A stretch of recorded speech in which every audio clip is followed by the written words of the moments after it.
넌 시간 되면 가.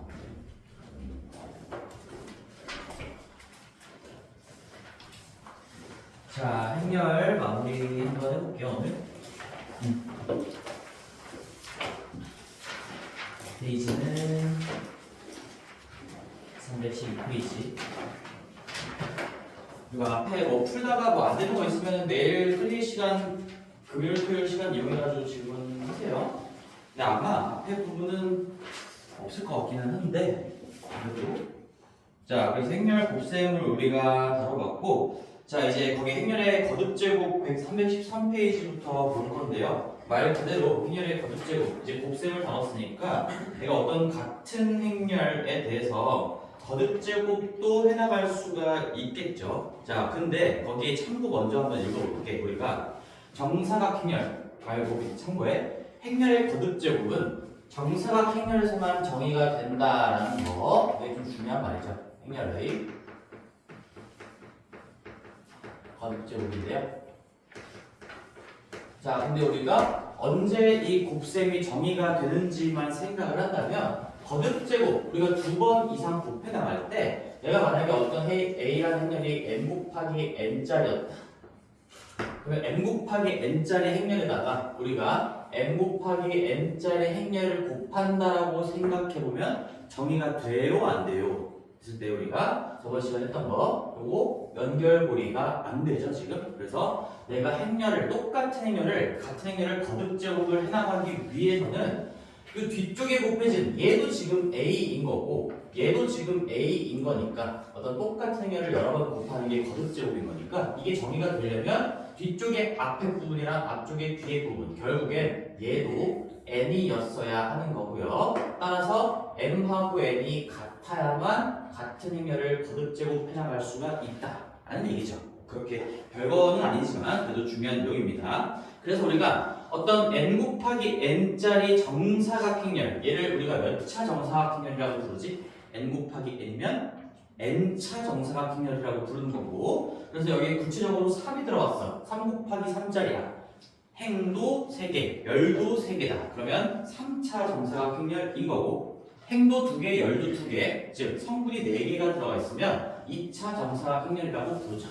그 중에서 우리가 고등 과정에서는 2차 정사각행렬밖에는 안 다뤄요. 2차 정사각행렬이라고 이제 구체적으로 제목을 완성시켜 볼게요.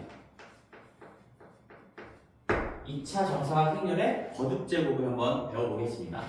자, 그래서 지금부터 A라는 행렬, 내가 이름은 A라고 그냥 붙일 거야. 이 A라는 2 곱하기 2짜리 행렬이 있는데 얘의 성분을 그냥 미지수 문자로 한번 잡아볼게요. A, B, C, D라고 잡아보겠습니다. 그리고 한번 복습을 해볼게. 우리 요 성분 A를 읽을 때 몇몇 성분이라고 얘기해야 되지? 아미나? 몇 코마 몇 성분이야 저거?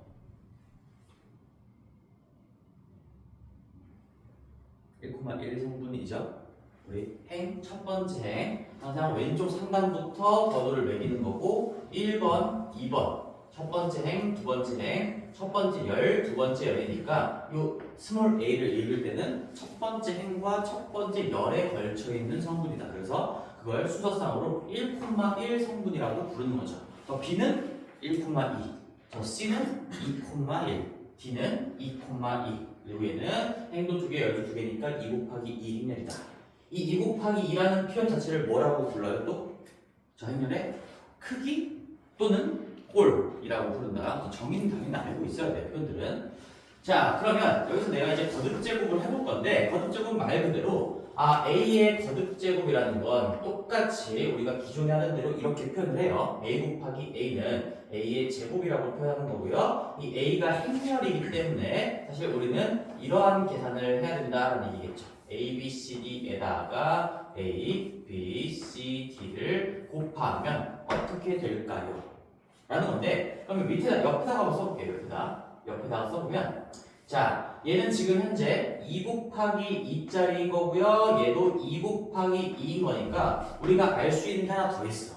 2차 정사각행렬을 거듭제곱 해나가면 그 결과도 무조건 2차 정사각 행렬이 될 수밖에 없겠죠? 여기가 지금 연결고리인 거고 우리가 이 곱셈의 결과는 결국엔 요 앞에 쪽에 앞에 거랑 뒤에 쪽에 뒤에 거가 연결된 형태로 나올 수밖에 없기 때문에 이 결과물도 2 곱하기 2고 여기에 또다시 추가로 곱해 나가봤자 어차피 계속 2 곱하기 2밖에 안 된다는 얘기지. 그래서 2차 정사각 행렬의 거듭제곱은 그 결과도 계속 2차 정사각 행렬일 수밖에 없다까지만 정리해 주시고요.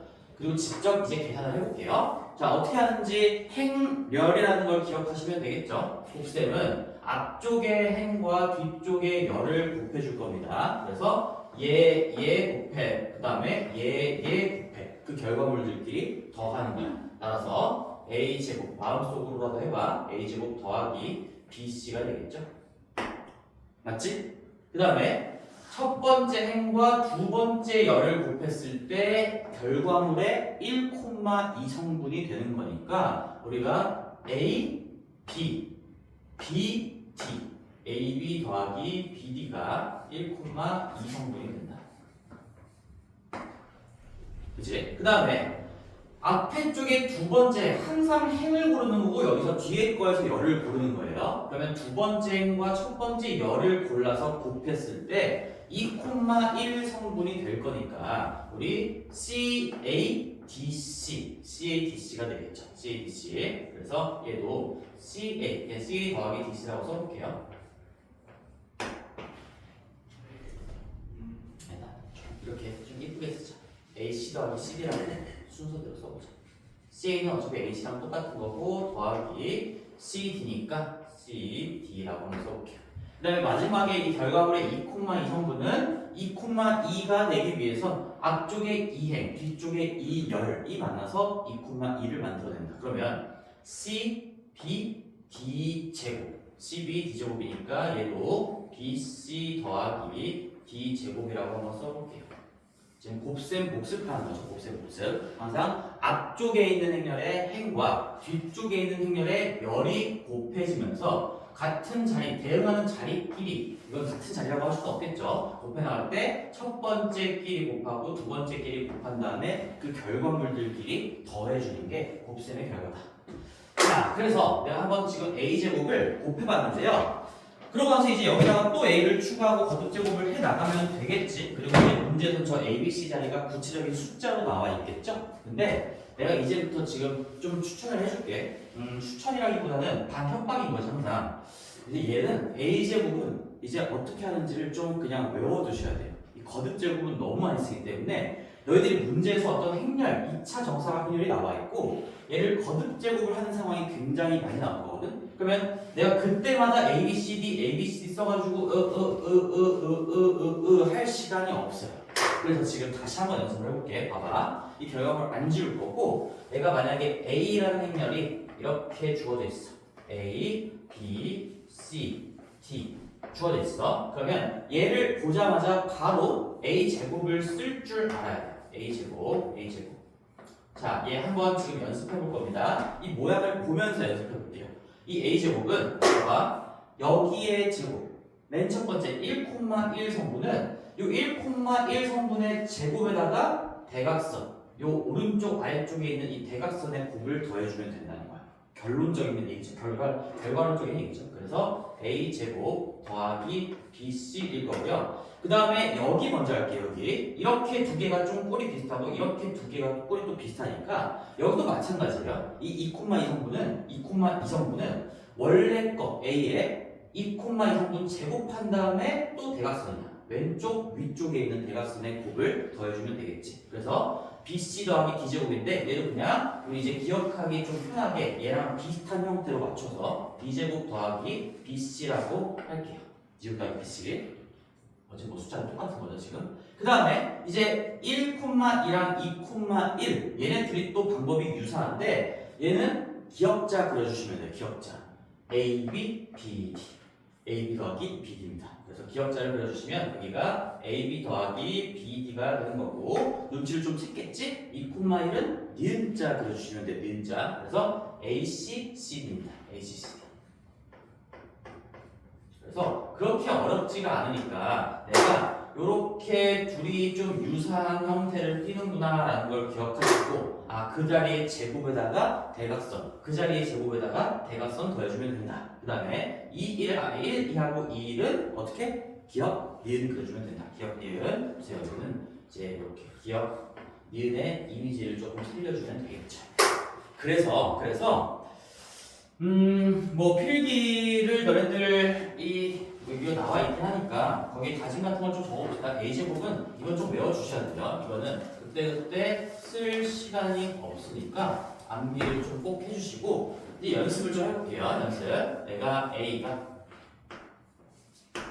1, 3, 마이너스 2, 2 이렇게 나와 있대요. 그러면 이제 이거를 한 번 더 쓴 다음에 가로 세로 가로 세로 가로 세로 가로 세로 하는 게 아니라 거듭제곱은 이 형태를 기억한다. 여기 1, 결과물의 1, 1성분과 2 성분의 방법이 유사하고요. 1, 2성분과 2, 1성분은 기억자, 니은자만 기억해 주시면 된다는 거지. 외워야 돼. 지금 웬만하면 지금 수업 시간에 끝내려고 해봐. 그래서 이거 정리할 거 다 정리한 사람들은 이거 A제곱 한번 바로 쓰는 거 연습해 볼게요. 같이.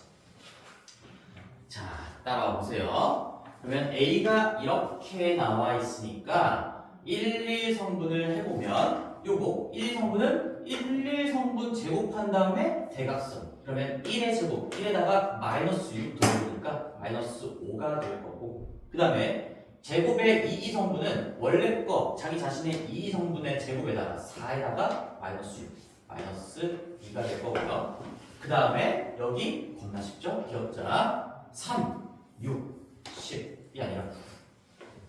그 다음에 니은자 마이너스 2, 마이너스 4, 마이너스 6 대신에 이렇게 곱하고 이렇게 곱한 것끼리 더해준다라는 것만 실수하지 않으면 되겠지. 기억자를 그려가면서 완성시킬 거고요. 니은자를 그려가면서 완성시킬 거다. 그러면 이제 이거 왜 연습을 하냐면 사실 실제로 문제에서는 A의 제곱을 구하시오라는 것보다도 더 나아가서 A의 4제곱을 구해보세요 라는 문제가 나올 수 있죠. 그러면 A의 4제곱도 지금 우리가 배웠던 방법을 2번 적용하면 되겠지. 결국엔 A의 4제곱은 제곱의 제곱인 거니까 A의 4제곱까지 한번 해볼게. 4제곱까지 똑같은 방법으로 가는 거죠. 제곱의 제곱인 거니까 또다시 이 제곱 자체를 원래 형태라고 보면 요거 25에다가 마이너스 54 그러면 마이너스 29가 될 거고 숫자는 좀 커지네. 그 다음에 4에다가 마이너스 54니까 얘 마이너스 50. 꼭 나처럼 이렇게 할 필요는 없어. 순서대로 해도 돼. 헷갈리지 않는다면. 그 다음에 이은자, 기억자 마이너스 45, 마이너스 18, 마이너스 63. 그 다음에 30에 12, 42. 할 수 있어야 돼? 그치? 할 수 있겠지? 괜찮지?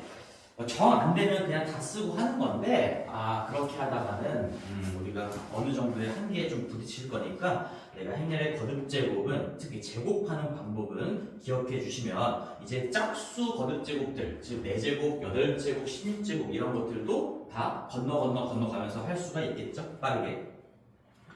자, 그 다음에 313페이지에 이제 밑에 쪽에 행렬의 곱셈에 대한 성질인데요. 이게 하이라이트입니다. 굉장히 중요하고요. 이제 결국에는 이 내용 자체가 여기서 변별이 될 건데요. 합과 곱이 정의되는 행렬 ABC에 대해서 일반적으로 곱셈에 대한 교환 법칙이 성립하지 않는다가 엄청나게 중요한 문장이에요. 거기 두 번째 줄에 일반적으로 곱셈에 대한 교환 법칙이 성립하지 않는다. 즉 AB는 BA랑 다르다라고 적혀있죠.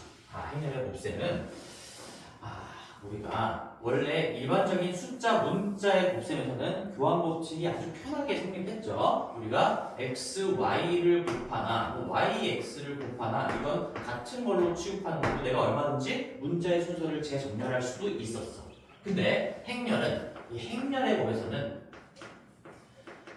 이 아주 독특하게 정의된 이 계산 방법 때문에 앞뒤가 바뀌면 당연히 바뀔 거예요. 왜? 우리가 앞쪽에 행을 뽑고 뒤쪽에 열을 뽑아가지고 행과 열을 부딪힘을 만들어주는 거잖아? 근데 이 순서가 바뀌면 원래 열을 뽑았어야 하는 놈이 앞쪽으로 가면 앞쪽에서는 이제 행이 뽑힐 거니까 그냥 상식적으로 머릿속으로 가볍게 생각을 해봐도 당연히 다를 수밖에 없다라는 얘기지. 아주 특수하게 우연히 겹칠 수도 있지만, 우연히 같을 수도 있지만 일반적으로는 원래 다를 수밖에 없는 거예요. 다르게 나올 수밖에 없는 거죠.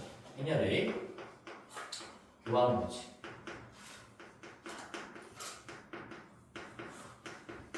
성립하지 않는다라는 게 이제 굉장히 중요한 이 다음에 주제 같은 내용이에요. 얘가 이것 때문에 우리가 그 전까지 배웠던 덧셈, 뺄셈, 실수배는 그냥 우리 숫자 문자다가 했던 것처럼 똑같이 할 수 있었어. 왜? 정의가 그냥 그것처럼 똑같이 되어 있으니까. 근데 얘는 곱셈이 우리가 일반적인 문자 숫자의 곱셈이랑은 전혀 다른 방식으로 정의가 되어 있기 때문에 곱셈에서는 기존에 성립하고 있었던 교환 법칙 같은 게 성립하지 않는다는 얘기고, 예를 들면 이런 거지. 이 말은 당연히 A, B랑 어떤 BA, 곱셈이 정의되는 행렬이라고 해볼게요. 그럼 A, B랑 BA는 당연히 결과가 다를 거다라는 얘기인 거고, 이것 때문에 봐봐. 그럼 내가 만약에 A 더하기 B 행렬에다가 A 더하기 B 행렬을 곱했어요. 이걸 그냥 우리가 어떤 문자, 식끼리의 곱셈으로 본다면 얘는 A의 제곱 더하기 2AB 더하기 B 제곱으로 써야 할 것 같잖아. 그치? 얘도 어차피 행렬의 덧셈이고 새롭게 정해진 행렬과 행렬을 곱할 거니까 이것도 전개를 하면 되는 거죠. 내가 전개를 했을 때 A와 A를 곱하고 그 다음에 A와 B 행렬을 곱하고 그 다음에 B와 A 행렬을 곱하고 B와 B 행렬을 곱하는 건데 그걸 이런 식으로 정리하면은 안 된다라는 얘기예요. 안 된다. 얘가 안 되는 이유가 뭐 때문에? 교환 법칙이 성립하지 않아서야. 그럼 정확하게 쓰면 얘는 이렇게 써줘야 되는 거죠. A의 제곱에다가 만약에 전개를 한다고 치면 더하기 앞에 뒤에 순서를 너희 멋대로 바꿔주면 절대로 안 된다는 얘기고, 그 다음에 BA니까 BA 행렬, 그 다음에 더하기 B의 거듭제곱, B의 제곱 행렬 이런 식으로 적어줘야 맞는 거죠. 이 AB랑 B가 같다면 EAB로 처리할 수 있지만 그게 안 되기 때문에 너희가 그 전에 배웠던 곱셈 공식, 인수분해 이런 것들이 먹히지 않는다는 얘기예요. 행렬도 마찬가지로 덧셈, 뺄셈 그리고 곱셈을 할 때도 전개하는 건 똑같이 적용할 수 있지만 교환 법칙이 성립하지 않으니까 모든 것들이 깨진다. 우리가 곱셈 공식, 전개 과정들이 다 깨져나간다는 얘기야. 자, 네, 2번, 3번, 4번에 이제 결합법칙과 분배법칙은 여전히 먹힌다라고 돼 있어요. 근데 왜 먹힐까도 생각해봐. 제일 중요한 이 제목과도 같은 게 결국엔 순서를 바꾸면 안 된다야. 그 이유는 앞에 거에서 행을 뽑고 뒤에 거에서 열을 뽑는 거기 때문에. 근데 결합법칙, 분배법칙 거기에 나와 있는 괄호 2번과 괄호 3번을 보시면 순서가 바뀌는 일이 없어요. 그치? 내가 A, B를 곱한 다음에 나중에 C를 곱하나 아니면 B, C를 먼저 곱한 다음에 그 앞쪽에다가 A를 곱하나 어차피 A 다음에 B가 왔고요. A 다음에 B, C를 곱하나 아니면 A, B 먼저 곱한 다음에 그 뒤에 C라는 행렬을 곱하나 이 순서가 똑같다는 얘기지. 곱셈의 순서가 A 다음에 B가 오고 C가 오고 A 다음에 B가 오고 C가 오고 순서가 바뀌는 일이 없기 때문에 이 결합법칙은 그냥 성립한다라고 보면 된다는 얘기지. 그 다음에 분배법칙도 마찬가지예요. 분배법칙도 이거 괄호 풀거나 묶는 과정에서 순서를 바꾸는 일이 생기지가 않아요. 그래서 A에다가 B 더하기 C라는 거의 행렬을 곱했어도 얘는 A, B 행렬을 먼저 구하고 그 다음에 A와 C의 곱행렬을 구하시면 된다라는 거고요. 여기에서 이쪽으로 묶어내든 얘를 풀든 이 두 가지 방법을 싸잡아서 우리는 분배법칙이라고 부르는데 그 과정에서 이 곱셈의 순서가 바뀌는 일이 발생하지 않으니까 그대로 A 다음 B, A 다음 C 이걸 묶어내더라도 A 다음 B, A 다음 C가 유지가 되는 거니까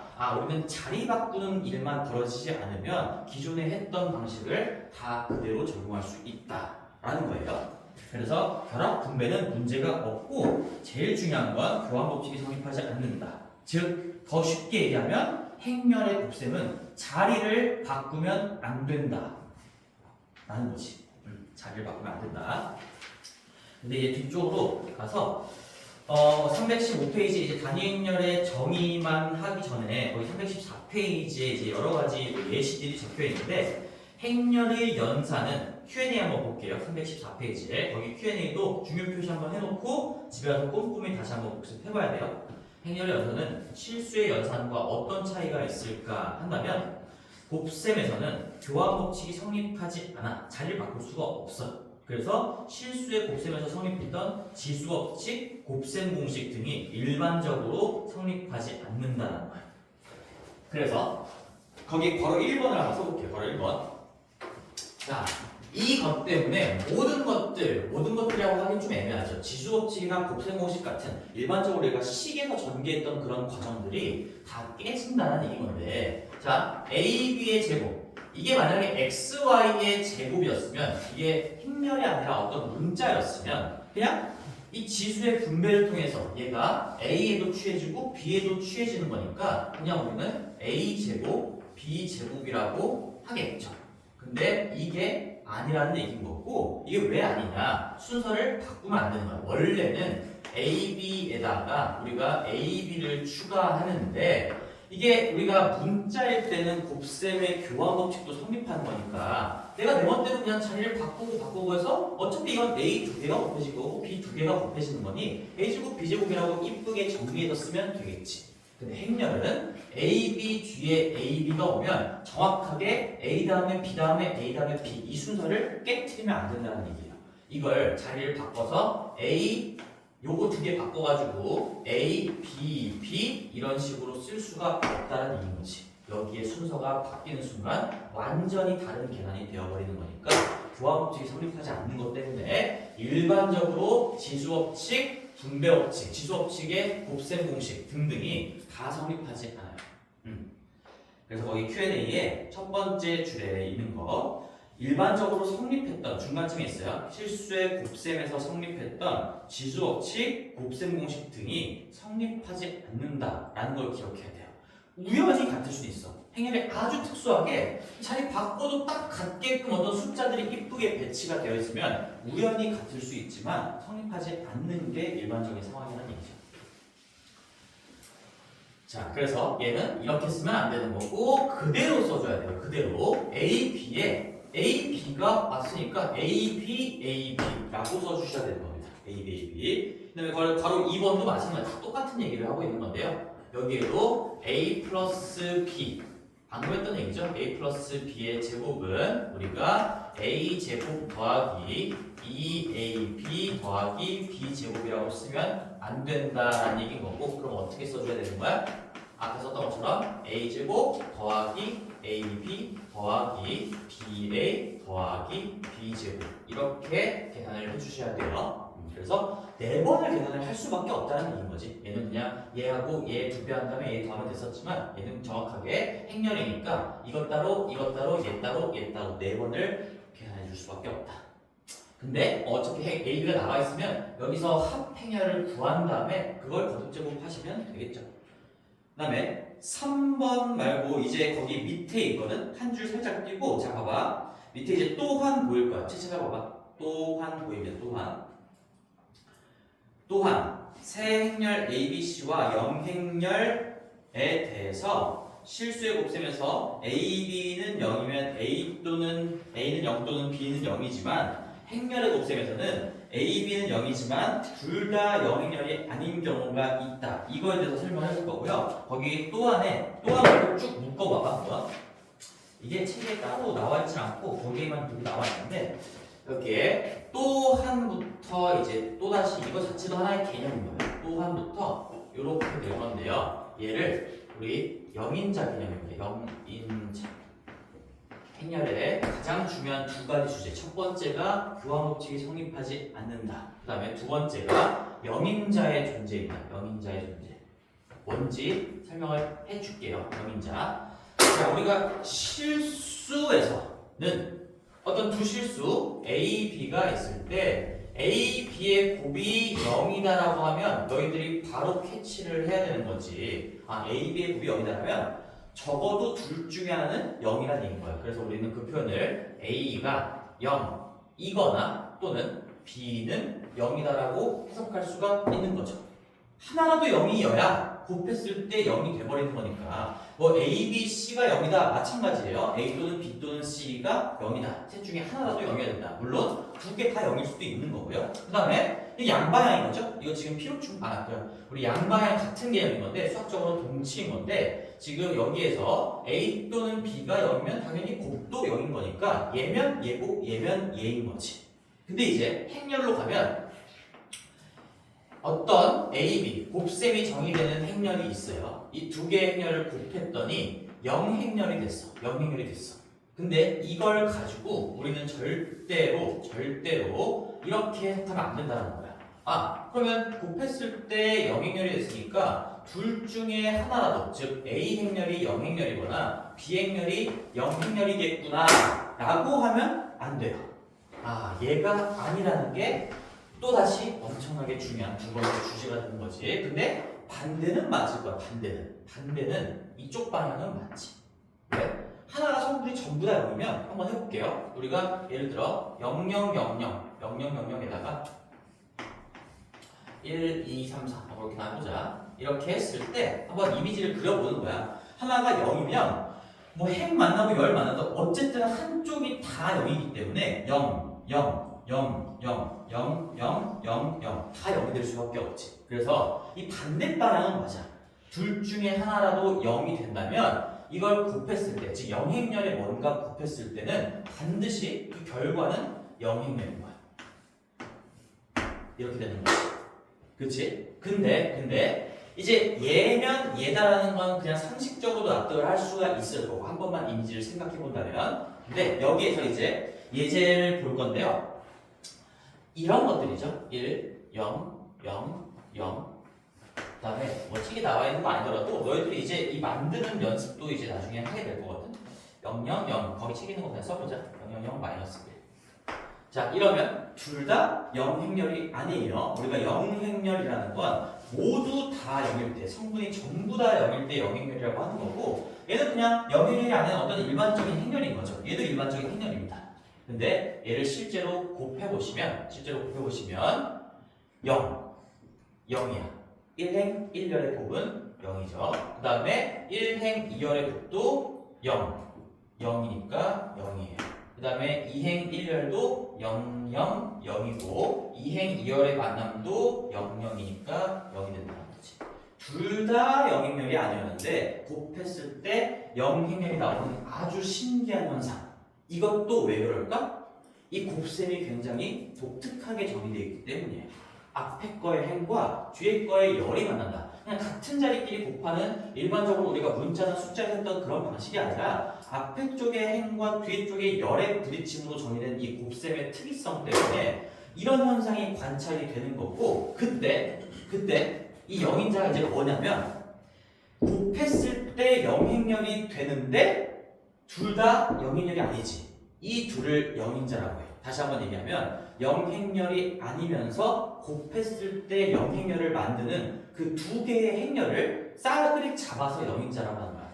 얘는 어떤 하나의 행렬을 얘기하는 게 아니라 그 두 개의 행렬을 세트로 얘기하는 거야. 세트로. 0인자입니다.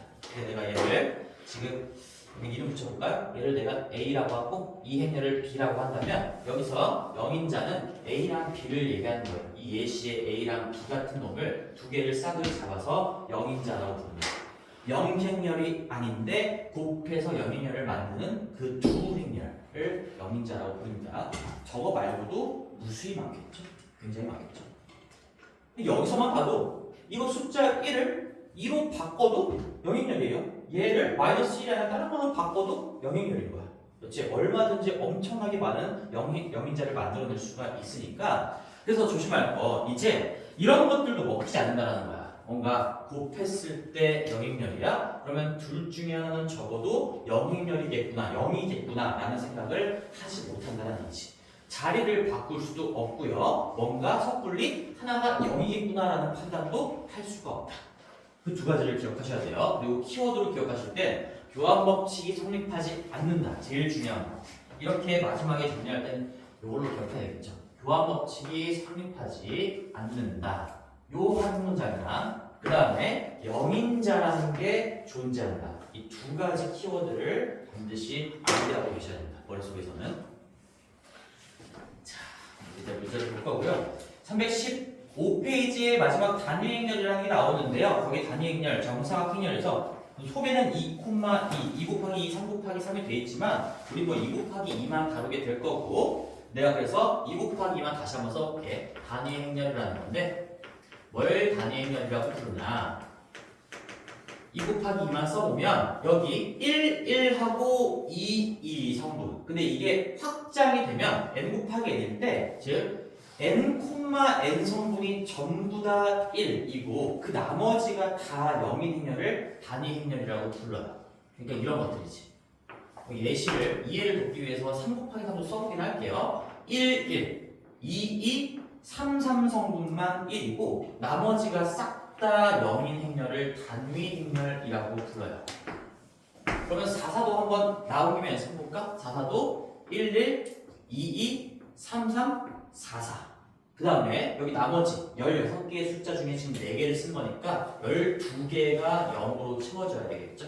0으로 채워지겠지. 이런 것들은 이제 대학교 가서 3 곱하기 3, 4 곱하기 4도 배우겠지만 이런 것들을 다 단위행렬이라고 부르는 거고 그럼 기본적으로 단위행렬은 정사각행렬에서만 쓸 수 있는 표현인 거야. 정사각행렬에서만. 이런 것들 있지. 내가 1, 2인데 여기 0, 0, 0 있고 애초에 이거 몇 곱하기 몇 자리예요? 2 곱하기 3짜리. 이건 정사각행렬이 아니라서 내가 1, 1, 2, 2 성분이 1이고 나머지가 0인데 이런 것들은 단위행렬이라고 부르지 않아요. 얘는 기본적으로 정사각행렬에서 이거 포함의 표시입니다. 포함의 표시. 단위행렬은 정사각행렬 중에서 1, 1, 즉 n, n 성분들이 다 1이고 그 외가 다 0인 그런 행렬을 얘기하는 겁니다.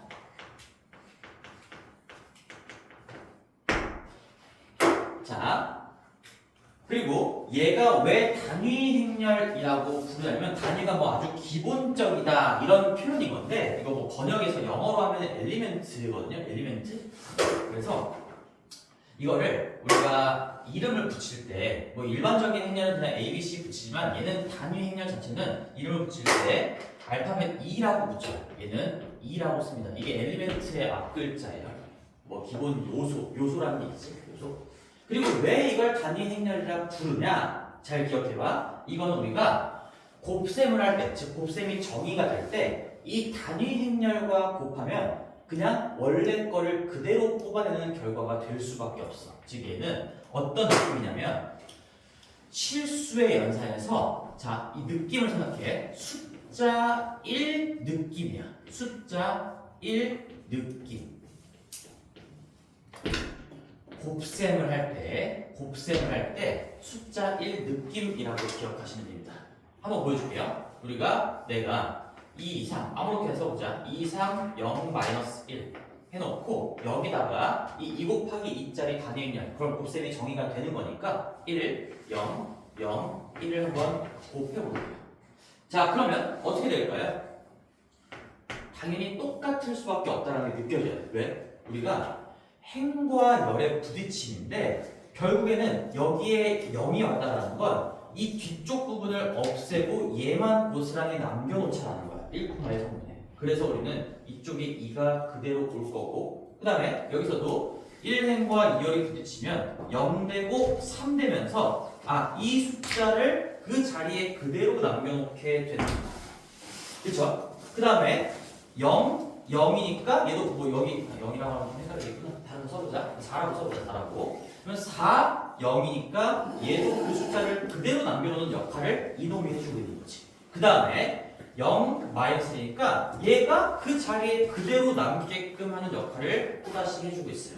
즉 내가 어떤 A라는 행렬에다가 이 단위행렬 2 곱하기 2짜리 단위행렬을 곱하시면 그 결과는 그대로 A가 되기 때문에 이 단위행렬은 행렬의 곱셈에서 곱하기 1 같은 느낌이에요. 즉 단위행렬만 얘기하면 숫자 1 같은 느낌이다라고 하면 되는 거고 조금 더 나가볼게. 중요한 게 또 있어요. 이 단위행렬을 앞에다가 붙여도 똑같아요. 이 두 개의 행렬 가지고 자리만 그대로 바꿔볼 건데 1, 0, 0, 1 먼저 쓰고 그 다음에 2, 3, 4 이런 곱셈을 너희들이 직접 자꾸 해보면서 경험치를 쌓아야 되는 거고 그걸 집에 가서 따라하고 싶지 않으면 수업을 좀 집중해서 들어봐. 여기서도 얘가 앞에 같지만 이 1형 배치라는 게 2만 남기는 역할을 하게 되겠죠. 그 다음에 3, 0이니까 여기도 3이 그대로 남고요. 그 다음에 0, 4니까 4를 그대로 남길 거고 0, 마이너스니까 마이너스를 그대로 남겨요. 결국에 얘도 마찬가지로 이 A 행렬 앞쪽에 단위 행렬이 곱해졌음에도 불구하고 그대로 A 행렬이 결과물로 남게 된다. 그럼 내가 하고 싶은 얘기는 뭐냐? 단위 행렬과의 교환 법칙은 성립한다는 거야. 원래 우리가 일반적인 두 행렬의 교환 법칙은 성립하지 않으니까 너희들이 멋대로 자리를 바꾸면 안 되고, 그래서 우리가 지수 법칙이나 분배 법칙 같은 것들, 전개 과정들이 기존에 알고 있던 어떤 식에서 했던 방법들을 쓰면 안 된다는 거야. 그냥 그대로 해야 된다는 얘기지. 분배 법칙을 할 때도 전개를 할 때도 순서를 바꾸지 않으면서 그대로 했어야 하는데, 근데 단위 행렬이 포함되어 있을 때, 즉 단위 행렬과 어떤 행렬과의 곱셈을 할 때는 교환 법칙이 성립한다는 얘기니까, 그러면 이제 이걸 한번 써볼게. 내가 만약에 어떤 일반적인 행렬 A와 단위 행렬 E를 더했어요. 그 다음에 제곱을 했어. 근데 아까 A 더하기 B의 제곱은 A제곱 더하기 2AB 더하기 B제곱이라고 쓸 수 없던 이유가 교환 법칙이 성립하지 않아서였어. 근데 여기에 이 과정은 써봤을 때 A의 제곱, 내가 일단 순서대로 써볼게. A 더하기 2A 더하기 2제곱이 나올 거고, 이 A이나 2A나 어차피 둘 다 A 행렬이 되기 때문에 얘는 A제곱 더하기 A라는 행렬의 실수배, 즉 2A라고 쓸 수가 있겠죠. 그리고 뒤에 단위 행렬의 제곱이라고 쓰면 되겠지. 그치? 그래서 얘는 단위 행렬과의 합차곱을 할 때는 교환 법칙이 성립하는 거니까 그냥 마치 x 더하기 y, 우리가 스몰 x 더하기 y의 제곱을 쓰듯이 그대로, 즉 우리가 알고 있던 지수 법칙이나 어떤 전개 과정을 그대로 적용하시면 된다는 얘기지. 그리고 또 하나, 이 2의 제곱, 이제 이 단위 행렬의 거듭 제곱도 한번 볼 건데, 자 100, 100을 한번 거듭 제곱 한 번만 해보자. 한 번만. 근데 우리 지금 이거 제곱할 때도 아까 내가 암기하라고 했던 방식대로 해볼게요. 단위 행렬 100이 있어요. 그러면 얘가 단위 행렬의 제곱을 해보면 어떻게 될까? 따라와봐. 요거 제곱의 대각선 1이죠. 요거 제곱의 대각선 1이죠. 그 다음에 기역자 0, 0, 0이에요. 니은자 0, 0, 0이에요. 무슨 얘기일까?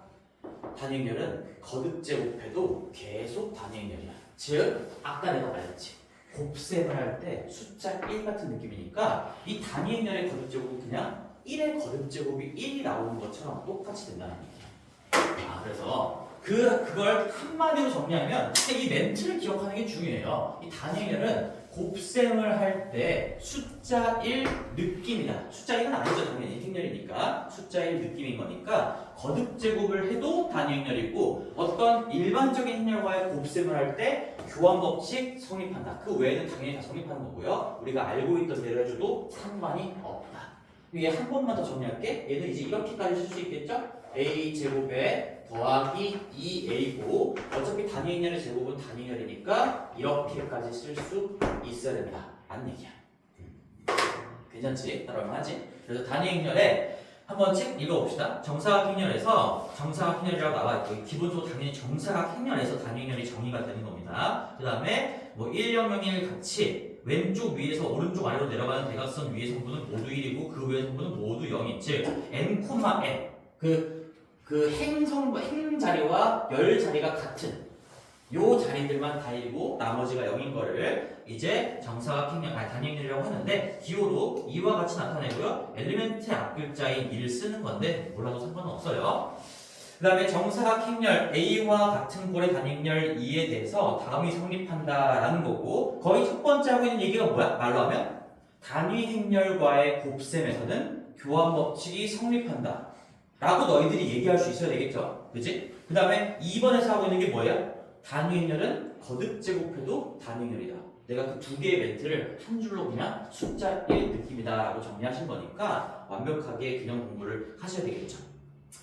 자, 그리고 참고적으로 여기 책에는 이제 뭐 그냥 이렇게 뭐 왼쪽 위부터 오른쪽 아래로 내려가면서 다 1이다 그 외에 0이다라고 하는데 이 너희들이 이제 나중에 이제 이 행렬 가지고 대학 과정을 또 이수를 하고 하다 보면 이 행렬에서 가장 중요한 대각선이 여기예요. 여기 이 부분 때문에 행렬에 굉장히 많은 성질들이 유도가 되는 거거든. 그래서 이 대각선 지금 문제도 표현한 것처럼 왼쪽 위부터 이렇게 하나하나 오른쪽으로 내려가는 이 대각선을 주대각선이라고 불러요. 행렬에 참고로 알고 계시면 좋아. 얼마나 중요하면 주요한 대각선이라고 부르겠습니까? 이 주대각선이라고 부릅니다. 행렬의 주대각선이 되는 거고 3 곱하기 3행렬이면 요만큼이 이제 주대각선이 되는 거겠죠. 4 곱하기 4짜리면 요만큼이 주대각선이 되는 거고요. 뭐 단위 행렬에다가만 붙이는 이름은 아니고 뭐 일반적으로 이런 행렬에서도 이 A라는 행렬의 주대각선은 1, 2 여기를 얘기하는구나 라는 거는 상식적으로 알고 있으면 좋아요. 이거 가지고 뭔가 좀 얘기를 더 해줄 거라서 빌드업을 하는 거야. 지금 주대각선이라고 부릅니다. 거기 책에 나와 있는 보라색으로 표시된 자리가 있죠. 근데 단위 행렬에서만 쓰는 용어가 아니라 정확하게 이 n, n 성분들만 모아놓은 대각선을 주대각선이라고 부릅니다. 정사각 행렬에서 여기에서 이거는 주대각선이 아니야. 이것도 써놔야 될까? 정사각에서만 이런 용어를 쓴다는 얘기죠. 주대각선. 자, 됐습니다. 그래서 크게 뭐 무리한 점은 없었고 제일 중요한 건 교환법칙이 성립하지 않는다. 영인자의 존재성. 그런데 하나가 단위행렬이 되어버리면 단위행렬과의 고배도는 교환법칙이 성립한다. 자, 이제 문제를 한번 볼게요. 문제를 볼 건데요. 거기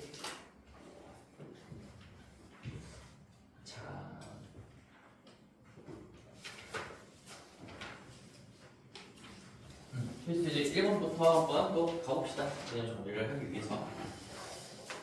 사실 이 문제는 같이 안 해도 될 것 같긴 하지만 여기까지는 어디서 줄까? 필기는 다 했지 얘들아? 다 지워도 되니? 다 지워도 되겠지? 어차피 다 촬영하고 있으니까 올려줄게요. 그리고 문제 쓸 거고. 자, 필수제 1번 가볍게 곱셈 연습만 한 번 더 하고 갈게. 뭐 이제는 다들 잘 따라올 거예요. A 1, 그 다음에 2 마이너스 1, 그 다음에 여기에 1, 2, 1, 2, B 1. 그리고 내가 지금 눈치를 좀 챈 친구들이 있을지 모르겠는데 이거 행렬 쓸 때 이렇게 쓰고 있죠? 이것도 난 정확하게 행렬의 순서를 지키고 있는 거야. A, 2, 2라고 쓰는 게 아니라 쓸 때도 이거 뭐 쓰는 걸 누가 검사하진 않겠지만 쓸 때도 A 1, 2 빼기 1 이 순서로 써줘야 돼요. 이 순서로. 이게 정의가 이렇게 되어 있어. 원래는 정확하게 행 쓰고 그 다음 행 쓴다. 행이 항상 앞쪽에 오는 거니까 이름 자체가 행렬인 거니까 행을 쓰고 그 다음 행을 쓴다. 순서대로 작성을 해줘야 돼. 자, 그러면 얘를 곱했을 때 얘를 일단 곱해볼게. 그 결과가 나와 있지만 여기에 미정계수들이 포함되어 있으니까 뭐 써봅시다. 1행 1열 A 더하기 B A와 더하기 B고요. 그 다음에 1행 2열이니까 마음속으로 그려지겠죠? 2A 더하기 1 2A 더하기 1이다. 자, 그 다음에 사실 이런 거지. 일단 다 해볼게. 봐봐. 이제 실질적인 얘기가 할 거야. 2 빼기 B 2 빼기 B 그 다음에 4 빼기 1이니까 곱셈은 따라오셔야 되는 거고요. 4 빼기 1이니까 3이에요. 그리고 이 행렬의 결과가 나와 있지. 뻔하죠. 문제는 항상 이런 식인 거니까 뭔가 미정계수를 주고요. 그 결과를 알려주면은 얘랑 비교하면서 눈알 왼쪽 오른쪽 굴리면서 비교하는 얘기구나. 그래서 우리는 A 플러스 B가 1이라는 걸 얻을 수가 있고 2A 더하기 1이 B라는 걸 얻을 수가 있고 2 마이너스 B가 3이라는 걸 얻을 수가 있고 즉 A, B가 다 결정이 되겠죠. 그치? 근데 이제 여기까지만 좀 생각해보자. 내가 지금 미정계수가 두 개가 있잖아. 너희들이 이거 곱셈할 때 사실 이거를 다 곱할 필요가 있었을까 하는 거지. 만약에 이 문제가 시험에 나왔다면 여기까지만 해도 되는 거 아닌가? 여기까지만 해도. 어차피 우리가 A와 B를 결정하기 위해선 A와 B의 본질이 다른 관계식이 두 개만 있으면 돼요. 두 개 이상이면 넘치게 많은 거고 여기까지 하는 순간 이 계산의 단축을 위해서 시간 단축을 위해서 할 필요가 없었다는 얘기예요. 그것까지 알고 계셔야 됩니다. A 플러스 B가 1인 거고 2A 더하기 1이 5가 된다는 거 이 두 개만 알고 있으면 연립했을 때 A는 2가 될 거고 B가 마이너스 1이 된다는 건 충분히 밝히고도 남는 거니까 여기까지도 생각할 수 있어야 돼요. 여기 굳이 할 필요가 없었다라는 걸 좀 느껴보시길 바랍니다. 안녕하세요. 앉아. 자, 그 부분 영상 올려줄 거니까 집에 가서 보고. 자, 그리고 318페이지로 가볼게요. 318페이지. 318페이지에 필수의 제 2번인데요. 필수의 제 2번은 좀 중요합니다. 거기에 필수의 제 2번에 밑에 쪽에 내용이 나와 있어. 필수 공략을 좀 먼저 볼게. 자, 필수 공략에 참고가 아니라 이거 중요해요. 자연수 n에 대해서 a가 어떤 a라는 행렬이 1, a, 0, 1이야. 그 다음에 거기 뒤쪽에 이런 것도 나와 있죠. 이것도 미리 써놓자. 어떤 a라는 행렬이 여기에 a, 0, 0, b다. a, 0, 0, b다. 이렇게 나와 있어. 그러면 이 1a, 0, 1이라는 행렬을 거듭 제곱하면 얘를 a제곱, n제곱을 하면 얘 a의 n제곱을 하시면 얘는 1. 그 다음에 요 자연수 지수만큼을 여기다가 곱한 거, 즉 an 0, 1이 될 수밖에 없다라는 건데 이게 왜 나와 있을까요? 너희들이 거듭적으로 해보면 될 거 아니야. 근데 왜 굳이 이렇게 결과물을 알려줬을까? 당연히 외우라고 알려주는 거겠죠. 이것도 너무 자주 쓰이는 거고, 그리고 여기에 이제 특징이 좀 있어요. 내가 아까 좀 미리 빌드업 해놨지만 이 주대각선 가지고 어떤 성질들이 비롯되는 건데 여기서 이렇게 독특한 형태가 관찰되는 건 여기가 1, 1이고 결국 이 주대각선으로부터 어떤 특징이 관찰이 되는 거예요. 이 생김새가 좀 독특하다라는 게 주대각선이 1, 1이고 한쪽이 A고 한쪽이 0이다. 항상 주대각선으로부터 시작하는 거고요. 얘도 마찬가지로 이건 주대각선 말고 나머지가 0이고 주대각선이 A, B이네요. 그래서 얘도 어떤 특징이 있다는 거야. 얘를 거듭 제곱하시면 밑에 써있죠? 얘는 어떻게 된대요?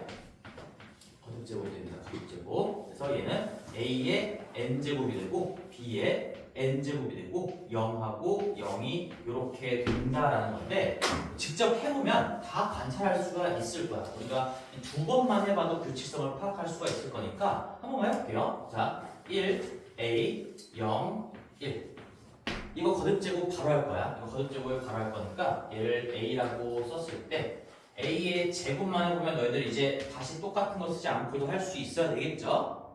예성이랑 늦게 와서 뭔 말인지 모르겠으면 영상을 보고 꼭 복습하시고 자, 거듭제곱하면 1의 제곱의 대각선 얘가 1이야. 이 과정을 써볼게. 1 더하기 0이라는 얘기인 거지. 그렇지? 0이 되는 이유는 얘 때문이야. 얘 때문에. 그리고 1이 나오는 이유는 이 주대각선의 1, 1성분이 1이었기 때문에. 그 다음에 여기 거듭제곱의 1, 2성분은 니은 다 기억자 A, A이니까 요 결국엔 1 때문에 얘가 2배가 될 수밖에 없구나. 거듭제곱 할 때.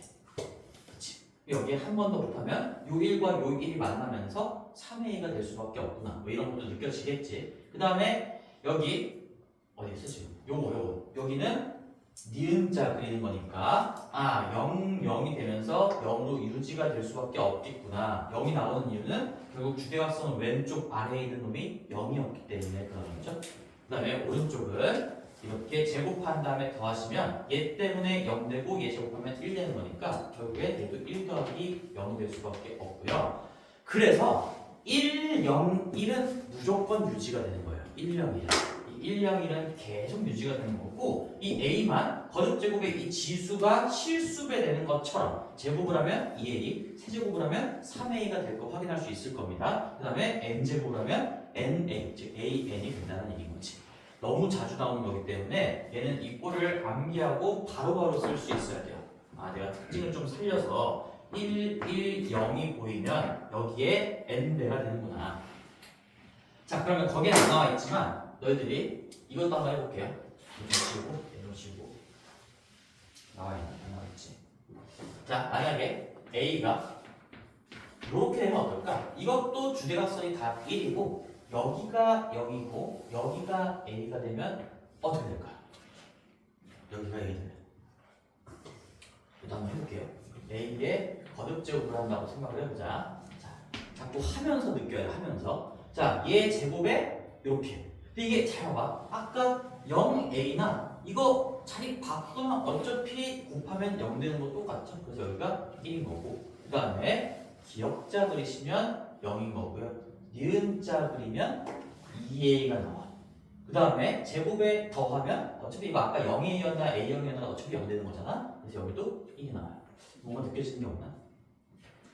그 느낌 맞을 거야. 그 느낌이. 그래서 이 101 기역자로 배치가 되어 있고 나머지 한쪽이 A라고 한다면 얘도 거듭제곱을 했을 때 AN이 될 수밖에 없어요. 즉 이런 형태가 됐더라도 얘도 A의 n제곱은 1, AN 0, 1이 될 수밖에 없다라는 것까지 같이 적어 놓으세요. 거기는 뭐 하나밖에 안 적혀 있으니까 괄호 1번에 밑에 쪽에다가 같이 이렇게 연결해서 적어 놓으면 되겠죠. 318페이지 필수 공략 노란색 박스 참고의 괄호 1번에 적혀 있는 게 얘만 적혀 있는 거였고, 그 다음에 10A1 꼴로 여기 주대각선뿐만 아니라 이 기역자에 좀 집중하시면서 101 기역자가 딱 들어가 있는 행렬이 있으면 거듭제곱을 안 해봐도 바로 알 수가 있다. 그다음에 여기서도 101 니은자가 들어가 있는 이 행렬이 있으면 거듭제곱을 안 해봐도 그 형태를 알 수가 있다.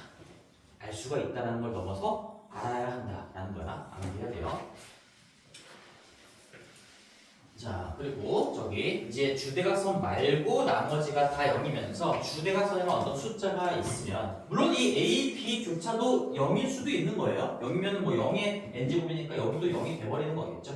여기가 2, 3이면은 제곱했을 때 4, 9가 된다는 얘기고 거기도 너희들이 한 번만 해보시면 알 수가 있을 건데 한번 해볼게요. A, 0, 0, B니까 얘도 그냥 이거 보고 바로 제곱한다고 생각을 해보면 A제곱의 대각선이 0이야. A제곱이야. 그 다음에 B제곱의 대각선이 0이야. B제곱이지. 그 다음에 기역자 A 곱하기 0 더하기 0 곱하기 B 하면 0이 될 수밖에 없죠. 그 다음에 니은자가 있으면 얘 때문에 다 0, 0이 나올 수밖에 없죠. 그러니까 0이 되는 거고. 그래서 거듭제곱 하면 결국엔 이 자리는 무조건 0이 되고 얘만 A가 하나씩 더 곱해지는 경우가 나오는구나. 세제곱 보면 세제곱이 되는 거죠. 그치? 자, 그래서 참고에 1번, 2번 너무 자주 나오는 연습이니까 그 규칙성을 기억하셔야 되고 그럼 이제 필수예제 2번으로 가시면 자, 행렬 A가 나와 있는데 필수예제 2번의 문제를 가시면 이게 우리가 방금 공부했던 지금 이 케이스인 거죠? 이 케이스? 요거인 거죠, 요거. 아, 이걸 보자마자 00 주대각선만 어떤 0인지 아닌지 모르겠지만 A, B가 꽂혀 있고 나머지가 다 0이다. 주대각선 외에 다 0인 행렬이 딱 나와 있다. 이렇게 기억하는 게 제일 좋겠네요. 주대각선 외. 내가 주대각선도 설명했죠. 주대각선 외의 성분이 다 0인 행렬이 나와 있으면 거듭제곱할 때 그 자리들이 거듭제곱이 취해진다라는 얘기인 거고요. 그럼 A제곱 했을 때 이게 16, 9가 나왔다는 건 A, B가 뭐란 얘기야? A는 플러스 마이너스 4였을 거인 거지. 그치? 플러스 마이너스 4였을 거고요. 그 다음에 B는 제곱하기 전 숫자가 플러스 마이너스 3이었으니까 제곱했을 때 9가 나오겠죠. 그리고 C는 얼마야? 0일 수밖에 없는 거지. 그치? C는 바로 0이라고 쓰시고 A랑 B는 뭐 플러스 마이너스 4, 플러스 마이너스 3인데 거기 마지막에 단조건에 A랑 B가 양수다라고 나와 있으니까 거기에서 이제 4하고 3만 체크해 주시면 되겠다. 내가 방금 한 얘기도 되게 중요한 겁니다. 이거 플러스 마이너스 4예요. 제곱하기 전으로 돌아가면. 그러니까 이게 문제에서 양수 조건이 없었으면 플러스 4인 경우, 마이너스 4인 경우 두 가지로 분석을 해주셔야 되겠죠. 자, 그 다음에 이제 A를 찾았어. A가 지금 써볼까요? A가 뭐였어? 4, 0, 0, 3이었는데 이거를 A의 6제곱을 했다면 얘가 당연히 4의 10제곱이 될 거고요. 0 될 거고요. 0 될 거고요. 3의 10제곱이 될 건데 그게 2의 p제곱. 얘가 2의 p제곱이라고 했으니까 얘는 2의 20제곱이라고 쓸 수 있고 이 20이 p값이 되겠지. 그 다음에 얘가 3의 q제곱이라고 했으니까 요 q값이 10이 되겠죠. 뭐 이번 문제는 덤으로 같이 푸시면 되겠죠. 됐습니다. 그 다음 필수 예제 3번으로 가셔서 자 이런 것도 이제 나중에 너희들 기출을 보면 이제 행렬이 도입이 되면서 뭐 낼만한 문제가 그렇게 많지가 않아서 꼬박꼬박 이 활용 문제가 나오는 것 같아요. 사실 행렬의 쓰임이 이런 것 때문에 쓰이기는 하거든요. 행렬이 도입된 이유 중에 하나가 뭐 이런 지금 계산을 빠르게 처리하기 위해서 행렬이라는 게 정의가 되었다라고도 얘기는 하는데 여기에서 문제를 좀 잘 한번 읽어볼게요. 다들 시간 줄 테니까 읽어봅시다. 오른쪽 표는 쭉 한번 읽어보세요. 상황하고 좀 해봐. 가야 돼? 정리.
자, 문제 파악은 다 하셨을 거고 뭐 이런 형태의 문제는 사실 뭐 중학교 때도 뭐 활용 문제로 종종 나오기는 했었을 거예요. 뭐 쌤이 중학교 문제를 좀 기억을 되살려 보면 뭐 어떤 게 있을까? 뭐 합금 문제, 뭐 어떤 A라는 합금은 구리와 청동을 뭐 몇 그램 섞었고 뭐 B라는 합금은 뭐랑 뭐를 몇 그램씩 섞었을 때 이거를 뭐 이 안쪽에 들어가 있는 뭐 구리의 양을 구하시고 이런 문제들이 있었던 것 같은데 약간 비슷한 느낌인 거지. 다시 한번 보면 P 마트와 Q 마트에 있는 개수가 나와 있는 거죠. 사과가 얘 10개 갖고 있고요. 얘는 이 마트는 15개를 갖고 있다. 그 다음에 P 마트는 복숭아를 20개, 복숭아를 Q 마트는 12개를 갖고 있는 건데 그리고 나서 사과가 개당 2,000원이고 복숭아가 개당 1,500원이라고 나와 있어. 그럼 여기서 이제 이렇게 가는 거야. 이 P가 가지고 있는 이 과일들의 전체 가격을 구하는 방법은 10개 곱하기 2,000이고요. 20개 곱하기 1,500이 되겠죠? 그렇지? 근데 그거를 행렬로 표현할 수가 있다는 거야. 우리가 얘를 그대로 갖고 와서 자 10, 20, 15, 12를 쓰고 거기에다가 이 개당 가격을 2,000원, 1,500원, 즉 2 곱하기 1 행렬로 뒤쪽에 딱 곱셈으로 붙여주면 이거의 계산 과정이 잘 느껴봐봐.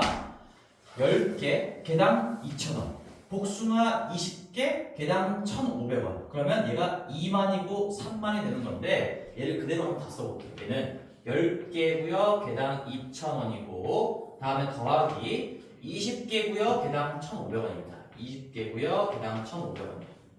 이게 1, 1성분이 되겠죠? 곱셈의 결과에. 그 다음에 여기서도 이 15 얘는 지금 이제 결과물이 몇인지 예측 좀 해볼게. 2 곱하기 2 행렬이고 얘는 지금 2 곱하기 1 행렬인 거니까 얘는 징검다리 역할을 하면서 정의가 될 거고 이 결과물은 2 곱하기 1 행렬이 되겠죠? 여기가 2 곱하기 1 행렬이 될 겁니다.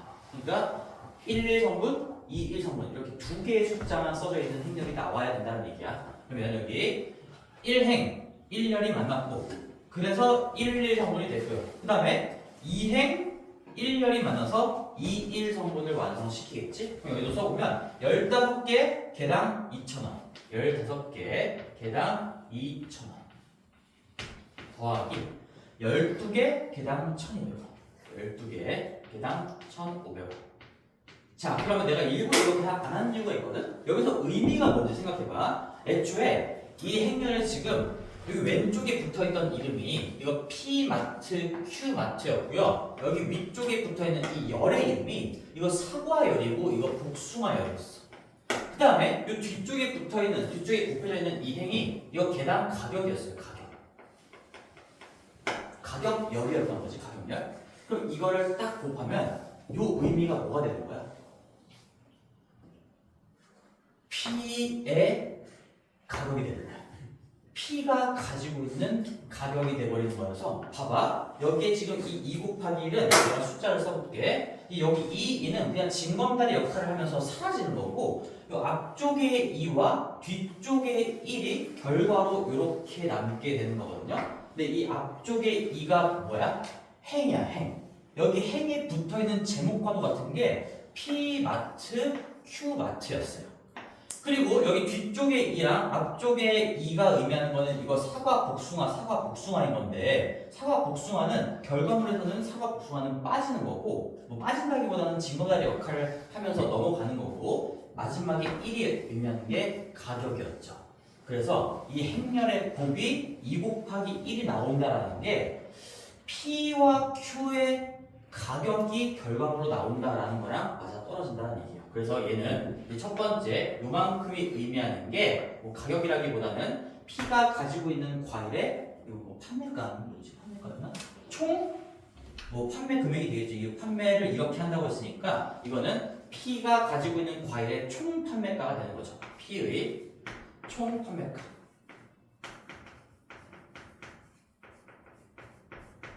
얘도 뭐 판매가라고 하는 게 조금 더 괜찮겠네요. 판매가, 개당 판매가.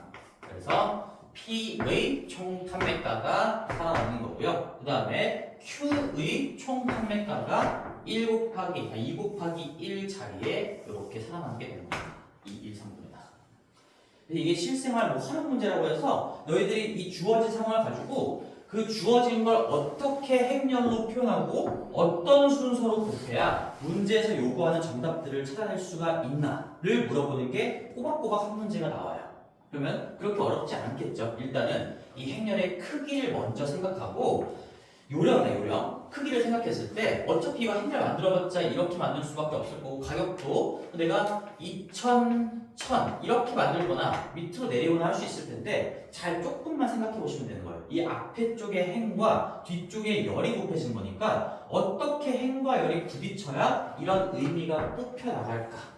그러기 위해서는 요 행에 달려있는 주제 플러스 마지막에 열에 달려있는 주제가 결과물로 나올 수밖에 없다. 그게 연결이 되면서 결과물로 나올 수밖에 없다는 걸 기억하시고 그 다음에 곱셈이 되기 위해선 2 곱하기 2니까 여기 2 곱하기로 시작해야 되니 이렇게 옆으로 가는 1 곱하기 2짜리가 아니라 이렇게 2 곱하기 1짜리로 쓰여야 된다라는 것도 행렬의 곱의 정의를 통해서 캐치할 수가 있겠죠. 자, 그럼 문제에서 이제 요구하는 게 그런 거죠. P마트에서 1시간 동안 판매한, 이게 뭐 1시간 동안 판매한 거라고 애초에 나와 있었구나. 1시간 동안 판매한 사과의 판매 금액은 뭐 가지고 얘기하면 될까? 요거 가지고 다 얘기할 수 있을 것 같은데? 여기서 P의 총 판매가인데 사과만 얘기했으니까 앞에 것만 얘기해달라 이거지? 사과의 총 판매 금액은 2만 원이었다. 조금 더 디테일하게 나눠놨네요. 그 다음에 동그라미 2번 P마트, Q마트에서 1시간 동안 판매한 사과 판매 금액의 합의래. 그럼 어디를 읽어달라는 얘기야? 사과만 보라는 얘기니까 요만큼 보라는 얘기죠? 요만큼? 그치? 그래서 이 2만원, 3만원이니까 PQ의 사과 판매량은 5만원이 되고 판매 금액은 그 다음에 P마트, Q마트에서 1시간 동안 판매한 복숭아 판매 금액 뒤쪽 전부 다 읽어달라는 얘기겠네. 복숭아 판매 금액이니까 복숭아 20개 1,500원, 12개 1,500원. 그러니까 P와 Q의 복숭아 총 판매 금액은 3만원에 얼마야? 18,000원이구나. 18,000원이니까 48,000원이 된다. 이런 식으로 해석을 해주면 된다는 얘기예요. 전혀 어려울 건 없고 그냥 경험치를 좀 쌓으면 그냥 여기에서 뭐 곱하기 뭐짜리가 이 문제에서 요구하는 정답인가를 국어적으로 수학적으로 해석하면 된다는 얘기인 거지. 자, 1, 2, 3, 4, 5번 다 해보시고 밑에 연습해보시고 여기 두 문제만 꼼꼼하게 연습해보셔도 이 문제는 여기서 더 어렵게 응용될 여지가 없어요. 뭐 하나 더 있다면 뭐 하나의 행렬이 더 곱해지면 이 세 개의 행렬의 곱으로 표현하는 문제도 나올 수가 있을 건데 그냥 이 달려있는 제목들끼리 잘 연결해 나가시면 된다는 얘기고 나중에 이제 조금 더 어려운 문제들 다룰 때 연습을 해보겠습니다.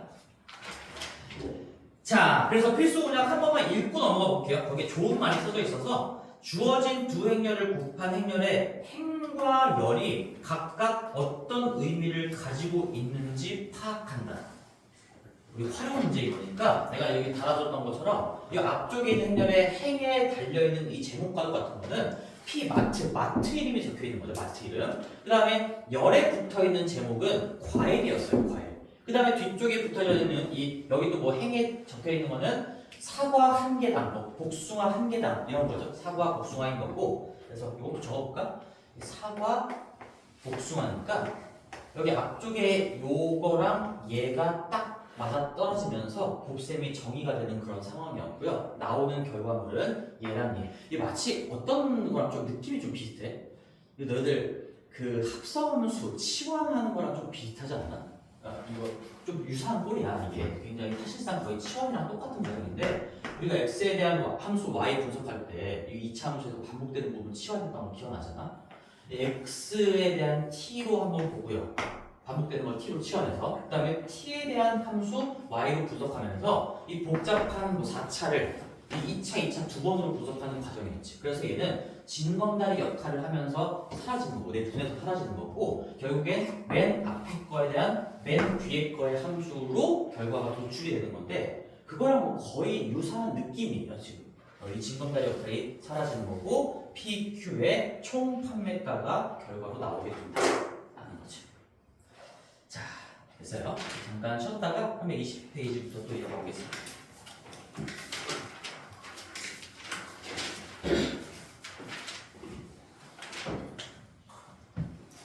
그냥 오늘 좀 덜 전에? 에너지 드링크 마셨어요. 아, 에너지 드링크 마셨어? 좀 마셔 너.